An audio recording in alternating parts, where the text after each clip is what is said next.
What up, y'all? Welcome back to All About Sneakers. Today we have a fun video for y'all. I'm going to be talking about how to cop sneakers for retail. This is going to be a perfect video for all of you new sneakerheads and or resellers that are trying to get into the game. So listen up, take notes, and make sure you got that bread ready because it's about time to buy some sneakers.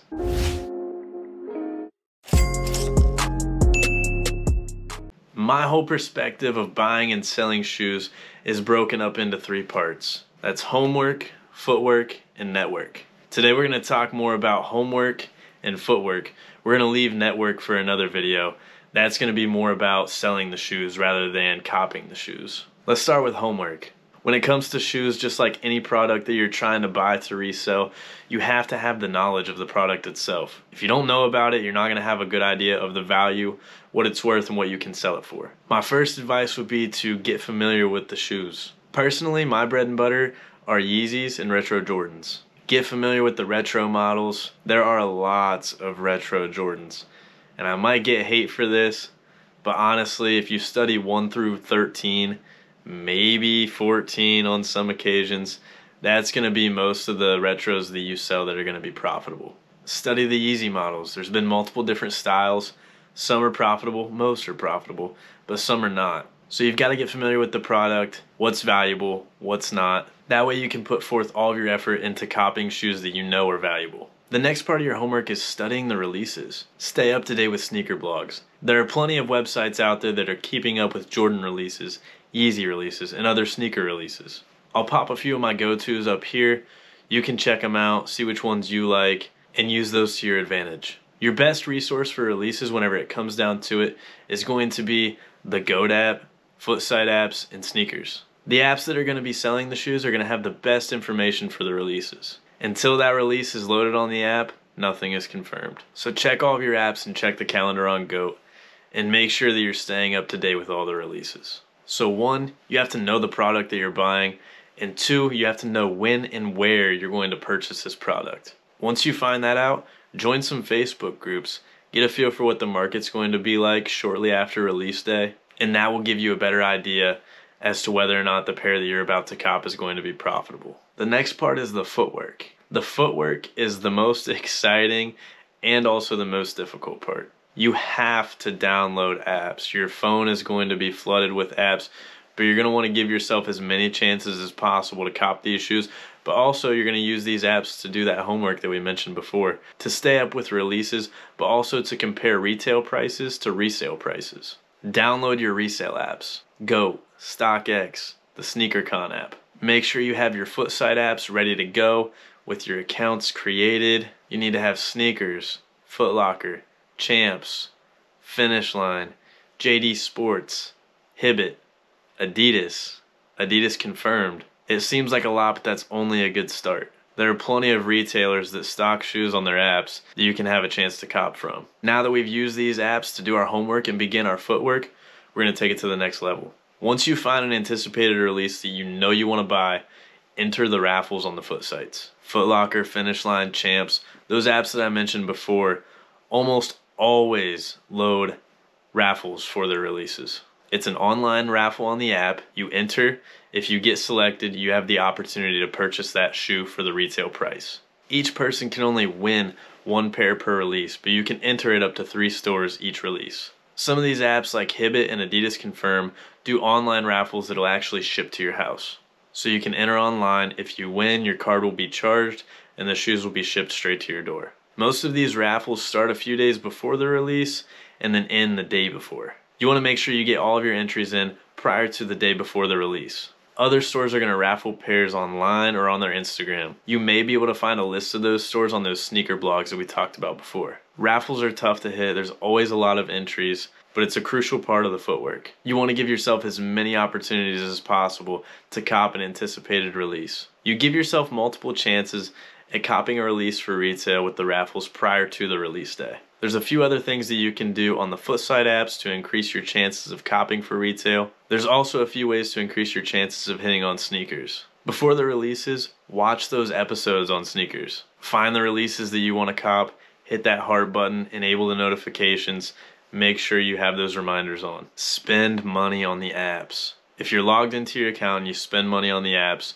you earn points towards head starts. If you use those points for head starts, it'll increase your chances of copying those shoes for retail because you'll be selected before anybody who didn't use head starts. It's going to push you ahead of anybody else trying to buy the shoes, and trust me, you're going to want the help. If you buy stuff on Nike, it doesn't necessarily give you points for head starts like it does on the foot sites, but it does help with the algorithm on sneakers. It makes sense, right? The more interaction that you have on the app and the more money you spend with the store, the better chance you have at copying a pair for retail. The last thing you can do to prepare for a release is to get your friends and family to make accounts as well. If you have friends or family that aren't really into sneakers, ask them to make an account. The more chances, the better. If a friend or a family member cops for you, maybe you can throw them a bone. If you do this though, be careful with the addresses. Some of these retailers are picking up on multiple pairs being shipped to the same address, and you don't want your accounts to get banned if this happens. Just try and spread out the addresses if possible. Fast forward to release day. Hop online about 30 minutes prior to the release, load the page, and have your card ready. If you did your homework,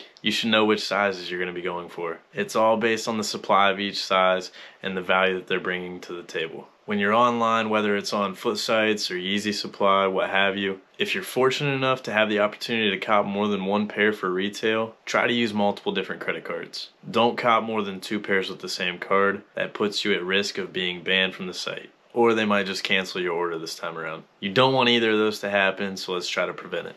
And always the easiest way to cop shoes for retail are the in-store releases. They usually take the most time, whether that be standing in line or hopping from store to store, and you don't see them too often anymore. But it's a guaranteed way to cop a pair of shoes for retail if you're one of the first in line. Even if your stores don't do an in-store release, the people who confirm pairs from raffles on the foot sites have to come and pick them up between a certain day and a certain time. If they don't, the leftover pairs should go on sale to the public. It doesn't always happen this way. Some of the stores might backdoor pairs, reserve them for workers, or hold them for other resellers. But it's worth a shot. Call or stop into the store, see when the leftovers are going to be available, and make sure you're there whenever they do become available. When you go to these stores, whether it be to stand in line, to pick up your pairs from the raffles, or to get leftovers, stir up a conversation with the workers, the managers. Establish a good connection with them. Relationships mean a lot in the sneaker game. This culture thrives on connections, so make as many as you can. If all else fails, or you want another opportunity to cop a pair of shoes on release day, explore some slots. Botting is super frowned upon in the sneaker culture, but whenever it comes to the reseller game, sometimes if you can't beat them, join them. I'm not promoting botting or using slots, but some of these services seem to be the only way to cop sneakers. It's sad to say the game's changed a lot, but some of us will do anything that we can to cop a sneaker that we want. With that being said, you're probably going to have to pay for a slot, so it's not necessarily copying a shoe for retail, but it's going to be a lot better than paying market for a new release. And be careful whenever you are signing up for slots. Try and go through like a reputable service. Don't just find some random to sign up with. You're going to have to give them a lot of personal information for it to be successful, and that is always sketchy to share information like that with a stranger. So like I said, that is a last resort. I'm not promoting running slots or running bots or finding somebody to do that,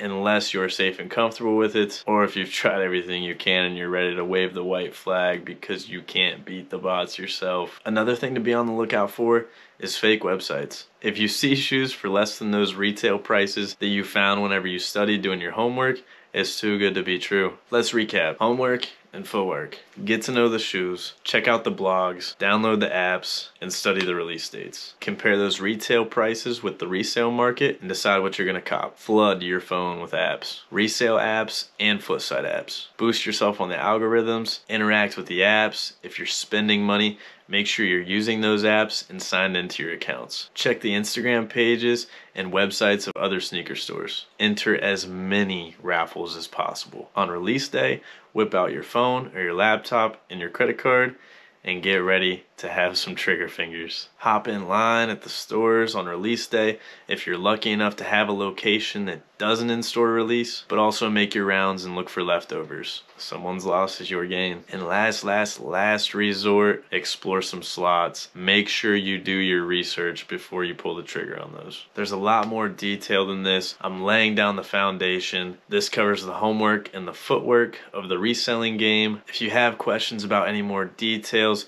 drop a comment below or shoot me a DM on Instagram. The handle is the same, at AllAB Sneakers. Make sure you sub to the channel. You do not want to miss the network portion of reselling. This part will cover the best way to sell shoes to make the most money, because in the end, if we are reselling the sneakers, we want to be as profitable as possible. If you do your homework and put in the footwork, you have a very good chance at copying shoes for retail. Stick with it, stay tuned, and don't forget, this is all about sneakers.